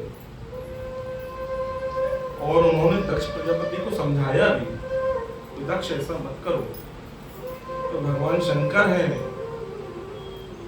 तुम उन्हें भले भगवान शंकर मानो ना मानो, तुम्हारी बेटी जो है ना उनके यहाँ ब्याही है, तुम्हारी बेटी है, कम से कम बेटी को तो बुला दो। बोले नहीं, ये यज्ञ ही खाली उनके अपमान के लिए हो रहा, नहीं माने, कोई नहीं है। अच्छा, दक्ष प्रजापति ने एक काम और किया, जिन्होंने देवी देवताओं को बोला था ना यज्ञ में आने के लिए, सबसे बोला कि कैलाश के ऊपर से होते हुए आना, जितना पेट्रोल लगेगा हम देंगे, सबको बोला। अब जब यज्ञ के लिए दिन आया, सारे लोग निकले, अपने अपने विमानों से जा रहे हैं, सारी देवियां तैयार हो के निकल रही हैं। सती देख रही है ऊपर, इतने सारे विमान आज इकट्ठे कहाँ जा रहे हैं। एक को रोक के पूछा, अरे कहाँ जा रही है? बोले अरे आपके पिता बहुत बड़ा यज्ञ कर रहे हैं, आपको नहीं पता, आपको नहीं बुलाया? बोले अरे नहीं नहीं बुलाया, वो भूल गए हो सकता है इनसे बोल दिया हो, आदमी ऐसे बहाने बनाए देता, जाने लगते, जाने लगते, नहीं माने। और भी देवी देवता जाए और उनको दिखा दिखा के जाने लगे, चढ़ाने लगे। बड़ा मजा आता है ऐसे टाइम पे चढ़ा के, देखो तुम्हारे पास कार्ड नहीं आया, हमारे पास आया, हम इतनी बड़ी होटल में जा रहे हैं खाना खाने, ठीक है ना। तो ऐसे करते करते उन्होंने देखा कि सब लोग जा रहे हैं, पूरी तैयारी हो गई, लेकिन अभी तक कोई खबर नहीं आई। भगवान शंकर के पास पहुंची, भगवान शंकर के पैर दबाने लगी। बोले भगवान शंकर नेत्र खोले, बोले प्रभु आपके पास निमंत्रण तो नहीं आया मेरे पिताजी के घर से? बोले नहीं नहीं, क्यों, क्या हो गया? बोले उन्होंने बहुत बड़ा यज्ञ रखा है, सारे देवी देवता जा रहे हैं, परंतु हमारे यहाँ से तो हमें तो कोई निमंत्रण नहीं आया। सबसे पूछा, नंदी गणों से सबसे पूछा, किसी ने बोला नहीं, हमारे पास भी कोई खबर नहीं, कोई चिट्ठी पत्री आई हो? बोले नहीं, कुछ नहीं। तो सती जी बोली कि अरे कोई बात नहीं, पिता का घर है, हम तो बिना बुलाए भी जा सकते हैं, हो सकता है भूल गए, व्यस्तता होगी कार्यक्रम में, कई बार कार्ड छूट जाते हैं देना, हम चले जाते हैं। भगवान शंकर मना किए, बोले नहीं, देखो आज उन्होंने आयोजन किया है, आयोजन के दिन मत जाओ, तुम बाद में हो आना।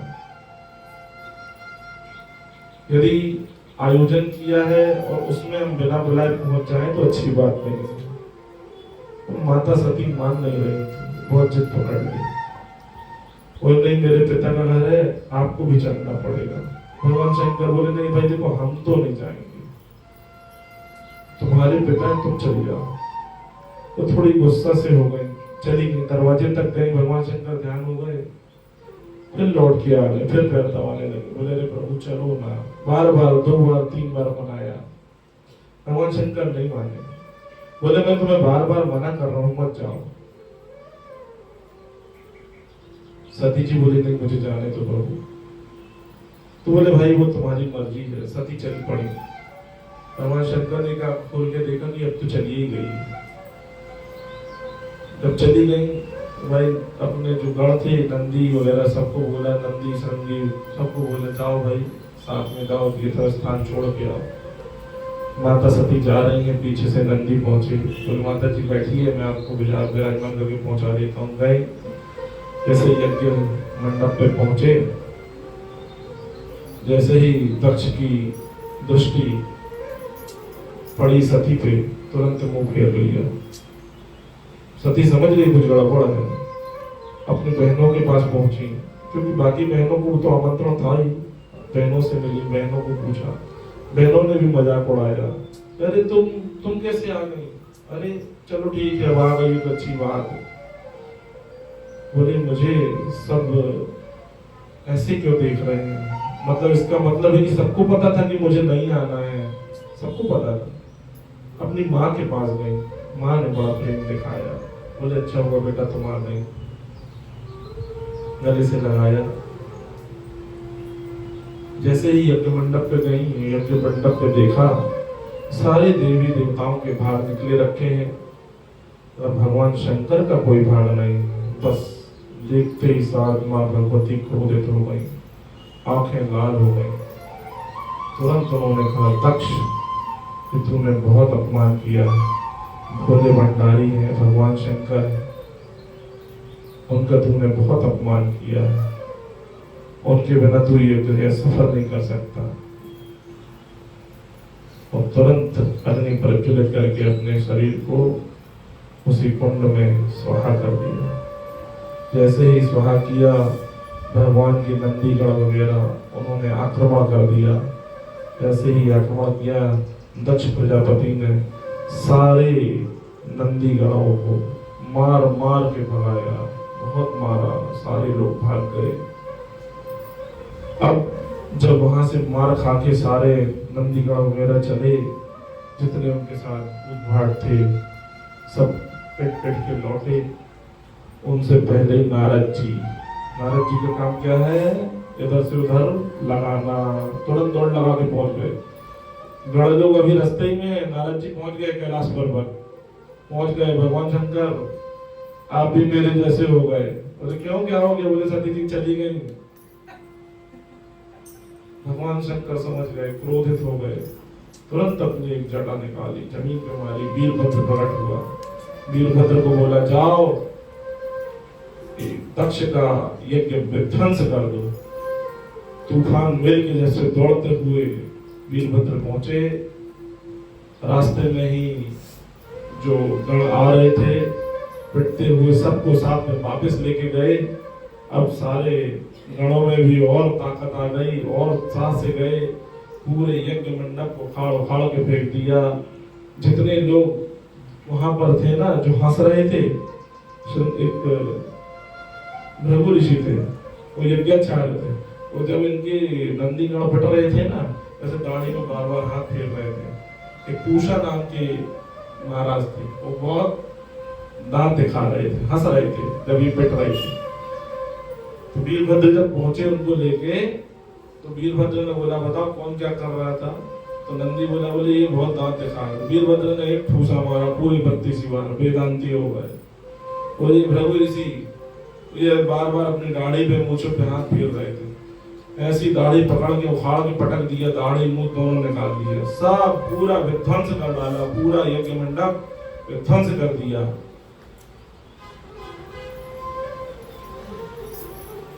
सब कुछ तहस नहस कर डाला। पीछे से भगवान शंकर आए, दक्ष खड़ा हुआ, भगवान ने त्रिशूल मारा, गर्दन काट के फेंक दी। भगवान क्रोध में सारे देवता, सारे जितने उनके यज्ञ मंडप पे थे, ब्रह्मा जी के पास पहुंचे, निवेदन किया, विष्णु जी से निवेदन किया कि प्रभु भोलेनाथ को शांत करो। तो बोले तुम लोग को उस यज्ञ में जाने की जरूरत ही नहीं थी। जब मैं और ब्रह्मा, नारायण और ब्रह्मा जी, जब हम लोग नहीं गए थे तुम लोग क्यों चले गए? वहां पर शिव का अपमान हो रहा था, आप लोग क्यों चले गए? फिर आकर भगवान शंकर को उन्होंने प्रार्थना की है। दक्ष प्रजापति को भगवान शंकर ने पुनर्जीवित किया, बकरे का मुख लगाया। मैं करता था ना, अहंकारी था, बकरा मैं करता ना, तो बकरे का मुख दक्ष को लगाया है। उसके बाद दक्ष ने बारंबार प्रार्थना की है, भगवान की स्तुति की है। हर हर महादेव शंभो काशी विश्वनाथ गंगे।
इसके बाद मनु शतरूपा के पुत्रों की कथा आती है, प्रियव्रत और उत्तानपाद। अब यहाँ पर उत्तानपाद की कथा का वर्णन करते हुए भगवान कहते हैं, परीक्षित, उत्तानपाद के दो रानियां थी। एक का नाम था सुनीति और दूसरे का नाम था सुरुचि। अब उनके नाम पे यदि हम ध्यान दें, सुनीति मतलब बुद्धिमानी, सुनीति मतलब बुद्धिमानी। नीतियां होती ना, राजनीति, कूटनीति, चाणक्य नीति। सुनीति मतलब बुद्धिमानी। और सुरुचि, सुरुचि मतलब मनमानी, जैसा मन करे वैसे ही, आज ये खाना, आज वो खाना, आज यहाँ घूमना, आज वहाँ जाना। सुरुचि, जैसी रुचि हो जाए। और सुनीति क्या है? बुद्धिमानी से जो जरूरी है वो। कहते हैं ना, शौक पिता के पैसों से पूरे नहीं होते, अपने पैसों से तो सिर्फ जरूरतें पूरी होती। शौक जो है वो पिता के पैसों से होते हैं, अपने पैसों से जरूरतें पूरी हो पाती।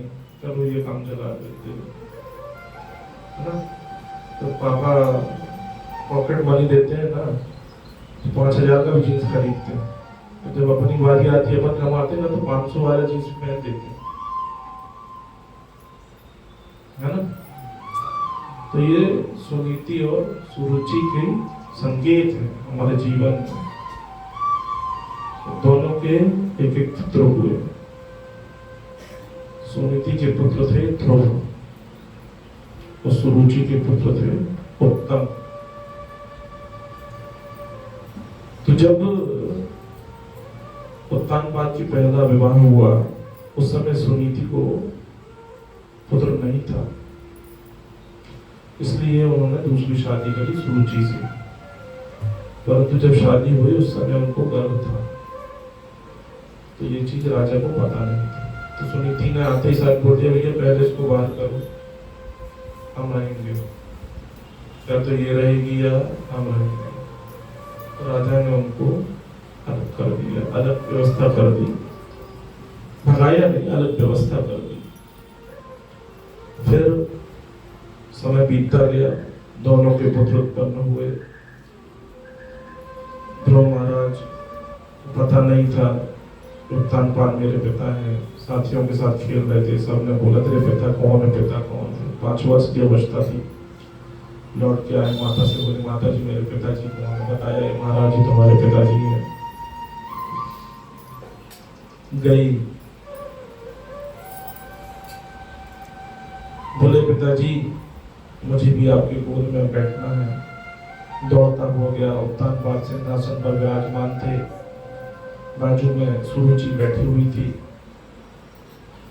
सुरुचि का पुत्र जो उत्तम था, उत्तानपाद अपने ही जंघा पर उसे बिठाए हुए थे। और जैसे ही ध्रुव भगवान आए, ध्रुव महाराज आए, दौड़ लगाकर राजा के ऊपर चढ़ गए। राजा ने उनके गोदी में बिठा दिया, कह रहे ये मेरा पुत्र ही तो है। सुरुचि ने उतार के फेंक दिया, तुरंत भगा दिया। बोले ये तुम्हारा अधिकार नहीं है, सिर्फ मेरे पुत्र का अधिकार है। उन्होंने बोला कि नहीं मेरे भी तो पिता है। बोले नहीं तुम्हारे पिता नहीं है, सिर्फ ये उत्तम के पिता है। और यदि तुम्हें महाराज की गोदी में बैठना है तो जाओ पहले तप करो, भगवान से वरदान मांगो कि तुम मेरी कोख से जन्म लो। मतलब सुरुचि ने भगवान से ऊपर भी अपनी कोख को माना। तो जब तुम तप करोगे, भगवान जब तुम्हें दर्शन देंगे, फिर तुम उनसे मांगना कि तुम मेरी कोख में आओ, तब तुम्हें ये परम पद प्राप्त होगा। ऐसा कहके भगा दिया। ध्रुव महाराज बहुत क्रोधित हुए, दौड़ते हुए रोते हुए आए अपनी माता के पास। सुनीति बुद्धिमानी आके उनको बताया कि ऐसा ऐसा किया, मेरे को धक्का मार के गिरा दिया और मुझे भगा दिया। बोला तुम्हारे पिता का स्थान, तुम्हारे ये पिता का स्थान नहीं है। ऐसा कहकर उनकी माता सुनीति ने बहुत समझाया कि बेटा वो भी तुम्हारी माँ है, कभी माँ डांट दे तो इतना परेशान नहीं होना चाहिए। तुम चिंता मत करो, तुम्हें पिता की गोद में नहीं, मैं तुम्हें परम पिता की गोद में बैठलवा दूंगी। बोले कैसे परम पिता की गोद में बैठलवा दूं? बोले वो जो भगवान है ना, श्री हरि विष्णु नारायण, उनकी गोद में तुम विराजमान हो जाओ। वो पिता की गोद से भी ऊंची गोद है, परम पिता की गोद। ये कैसे प्राप्त होगी? बोले भगवान के भजन से। ध्रुव भगवान को ये बात लग गई, तुरंत ही निकल पड़े जंगल में। निकल पड़े। जब जंगल में निकल पड़े तो जाकर जंगल में ढूंढते रहे, कहाँ है भगवान, भगवान कहाँ है, नारायण कहाँ है। नारद जी रास्ते में मिल गए। नारद जी बोले कहाँ जा रहे हो बेटा? बोले प्रभु नारायण को ढूंढने जा रहा हूँ। बोले बेटा ये तुम्हारे खाने खेलने कूदने की उम्र है, तुम कहाँ ये जंगल में तपस्या में आ रहे हो? 10-10 हजार वर्षों से लोग तपस्या कर रहे हैं, उनको तो भगवान के दर्शन हुए नहीं, तुम्हें कहाँ दर्शन हो जाएंगे? जाओ जाओ घर लौट जाओ। तो भगवान बोले तो देखो महर्षि, यदि आपको उपाय जानते हो तो बताओ, अन्यथा मैं स्वयं ढूंढ लूंगा। क्योंकि संकल्प जो था ना बड़ा दृढ़ था। संकल्प शक्ति जो होती है ना बड़ी दृढ़ होती है। तो भगवान संकल्प लेकर निकले थे, मैं जब तक नारायण को प्राप्त नहीं कर लूंगा, उनकी गोद में नहीं विराजमान होऊंगा, तब तक मैं वापस नहीं लौटूंगा। नारद जी ने देखा दृढ़ संकल्प थे बालक। भगवान ने, नारद जी ने 12 मंत्र उसको दे दिया। ओम नमो भगवते वासुदेवाय, इस मंत्र का जाप करो। बोले सीधे मथुरा की ओर निकल जाओ, वहां यमुना नदी के तट पर जाकर इस मंत्र का जाप करो। तो भगवान बड़े प्रसन्न हुए, मथुरा की ओर चल पड़े। यमुना नदी किनारे जाकर घोर तपस्या की। आपको पता है 6 माह में भगवान प्रसन्न किया उन्होंने। 6 माह में इतनी घोर तपस्या की। पहले महीने में जब उन्होंने तपस्या चालू करी तो 3 दिन फलाहार लेते थे और 3 दिन भूखे, कुछ नहीं, जल भी नहीं, कुछ नहीं। दूसरे महीने में आए, 6 दिन में एक बार सूखे पत्ते खाते थे, फिर कुछ नहीं। सोचिए आप कितनी कठिन तपस्या है, 5 वर्ष का बालक है, कितनी कठिन तपस्या, कितना बड़ा संकल्पित ऐसी तपस्या कर रहा है। तीसरे महीने में 9 दिन में एक बार यमुना जी का जल पी लेता था, बस 9 दिन में एक बार जल पी लेता था। फिर पुनः ध्यानस्थ। उसके बाद चौथे महीने में वायु पीने लगे। ये सब योग से आता है, तपस्या से। सिर्फ वायु पीते थे, 12 दिन में एक बार वायु ग्रहण कर लेते थे, बस ओम नमो भगवते वासुदेवाय। निरंतर जप, निरंतर जप। 5वें महीने में पैर के अंगूठे के बल खड़े हो गए। ऐसा प्राणायाम किया, ऐसा प्राणायाम किया, पूरी जितनी ऑक्सीजन होती है ना, सारी उठा के अपने ब्रह्मांड में चढ़ा दी। 6वें महीने में हाहाकार मच गया, लोगों को सांस लेने में इतनी परेशानी होने लगी। देवादि इंद्र देवता, ब्रह्मा जी, सारे देवता भागते भागते नारायण भगवान के पास पहुंचे, प्रभु सांस तक लेने के लिए बिल्कुल जगह नहीं बचाई है, तो ऐसी आपकी तपस्या की कर रहा है, जल्दी जाओ दर्शन करो, नहीं तो सारी सृष्टि का संहार हो जाएगा, अभी संहार हो जाएगा। नारायण भगवान बोले, मैं अभी जाता हूँ। तुरंत घरों पे आरूढ़ होकर पहुंचे, जाकर भगवान प्रकट हुए। ध्रुव के नेत्र बंद हैं, ध्रुव अपने हृदय में भगवान नारायण को चतुर्भुज रूप में दर्शन कर रहा है। भगवान ने ध्रुव करके आवाज लगाई, नेत्र नहीं खुले। भगवान समझ गए कि अपने अंदर ही मुझे झांक रहा है। भगवान ने उसके हृदय से अपना दृश्य हटाया। ध्रुव परेशान हुआ, घबरा गया, नेत्र खोले, देखा सामने चतुर्भुज रूप में भगवान श्री हरि नारायण। बोलिए श्री कृष्ण कन्हैया लाल।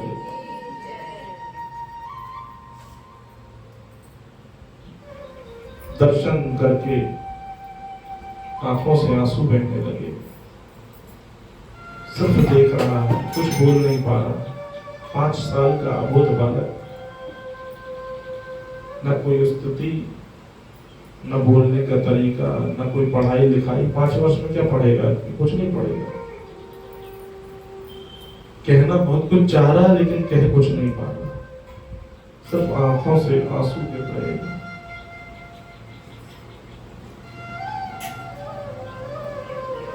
भगवान समझ गए।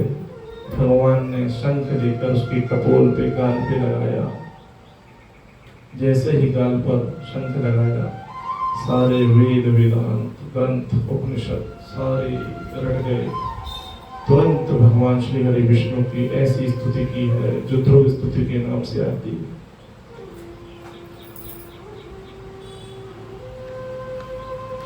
ध्रुव भगवान ने बहुत ही सुंदर स्तुति की है। भगवान प्रसन्न हुए हैं। भगवान ने कहा, वर मांगो, वरम यार। ध्रुव भगवान ने जब दर्शन किया तो बोले, मुझे कुछ नहीं चाहिए, मुझे कुछ नहीं चाहिए। मुझे तपस्या करने के बाद ये पता चल गया है कि ये सब विषय भोग के विषय की वस्तुएं हैं। मुझे सिर्फ आपकी गोद में चाहिए, आपका गोद चाहिए, आपके चरणों की रज चाहिए। भगवान ने कहा कि नहीं, तुमने जो कामना से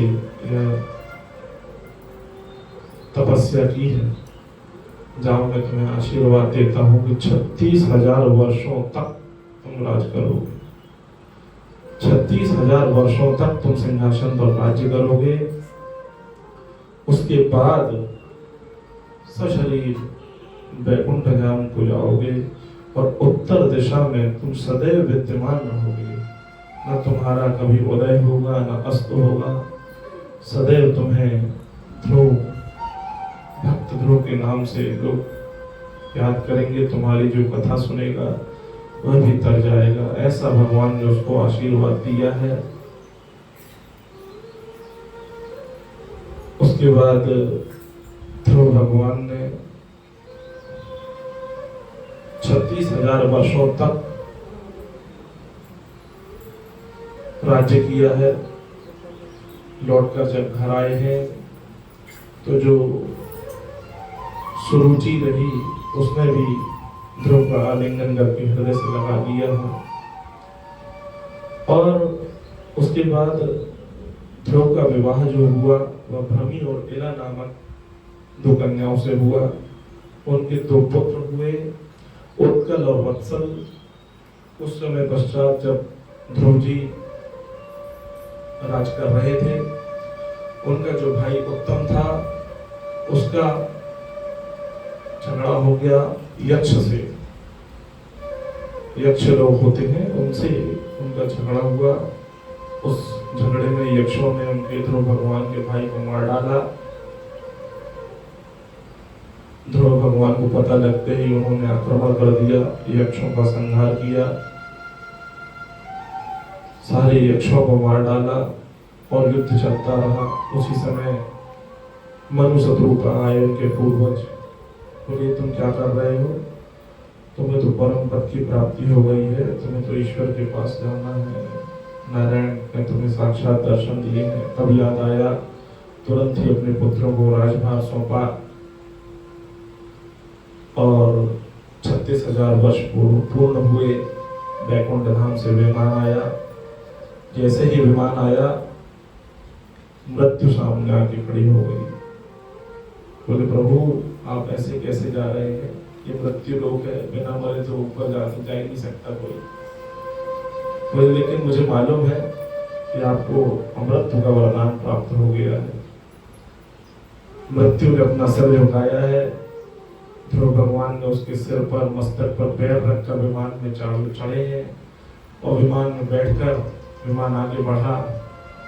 जैसे ही बढ़ा, विमान के पार्षदों ने पूछा कि प्रभु आपका मुख उतरा हुआ है, आप तो बैकुंठ जा रहे हैं, आपको प्रसन्न होना चाहिए। बोले नहीं, मैं इसलिए दुखी हूं कि मेरी माता की क्या गति है, मैं यह नहीं जान पाया। मेरी माँ तो नीचे ही है। तो पार्षदों ने इशारा किया कि देखो वो आगे जो विमान जा रहा है ना, उसमें आपकी माँ जा रही है। ध्रुव भगवान बहुत प्रसन्न हुए। देखो यदि एक भक्त हो जाए ना घर में, यदि एक भक्त हो जाए तो 21 पीढ़ी तार देता है, 21 पीढ़ियों को तार देता है। तो ध्रुव से बड़ा भक्त तो कोई हुआ ही नहीं ना। प्रहलाद, ध्रुव, इनकी तो चरित्र को आज भी इतने वर्षों के बाद भी गाया जा रहा, सुना जा रहा, माना जा रहा। इस तरह से भगवान कृपा करते हैं। उसके बाद महाराज पृथु की कथा आती है। महाराज पृथु ने राज्य किया है। उन्होंने 10,000 कान भगवान से मांगे हैं कथा सुनने के लिए कि मैं निरंतर आपका भजन सुनता रहूं। अब कथाएं बहुत हैं, हरि अनंत हरि कथा अनंता, ऐसे भागवत में बहुत से प्रसंग है। हम आगे और भी प्रसंग आपको सुनाएंगे। आज वाणी को नहीं विराम देते हैं। बोले वृंदावन बिहारी लाल की।